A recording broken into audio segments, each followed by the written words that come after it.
Mitet dhe të vërtetat shkencore mbi hipnozën, funksionimin e trurit dhe sjelljen njerëzore janë bërë bashkë në një leksion të hapur të organizuar në Universitetin e Shkodrës Luiz Gorakuqi. Departamenti Psikologji Punë Sociale ka bërë bashkë studentë dhe kërkues shkencor për të eksploruar një nga temat më magjepse të shkencave të mendjes. E ftuar speciale e këtij auditori ishte profesoresha Simona Massimono nga Universiteti i Messinës në Itali. Ky leksion do të përcjell informacione të cilat kanë të bëjnë me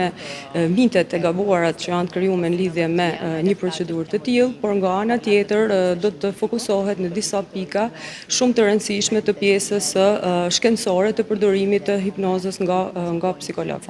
Faktikisht leksionet të tilla të hapura në Universitetin e Shkodrës janë praktikë e pothuajse gjatë gjithë vitit akademik,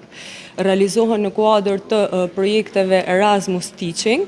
të cilat synojnë jo vetëm shkëmbim akademik, pra pedagog të cilë vizitojnë Universitetin e Shkodrës, por edhe anasjelltas. Nga ana tjetër kanë në fokus pjesën edhe të kërkimit shkencor, sepse këto vizita shkëmbyse jo vetëm na shërbejnë për të sjellë në auditoret tona risin më të fundit të shkencës nga ana universiteteve europiane, por nga ana tjetër na shërbejnë shumë që të rrisim fort bashkëpunimet me universitetet të tilla prestigjioze, siç është rastin konkret Universiteti i Messinës. Ky leksion i hapur i konfirmon rëndësinë e ndërkombëtarizimit të Universitetit të Shkodrës dhe sjelljen e trendeve më të fundit shkencore pranë auditorëve tona.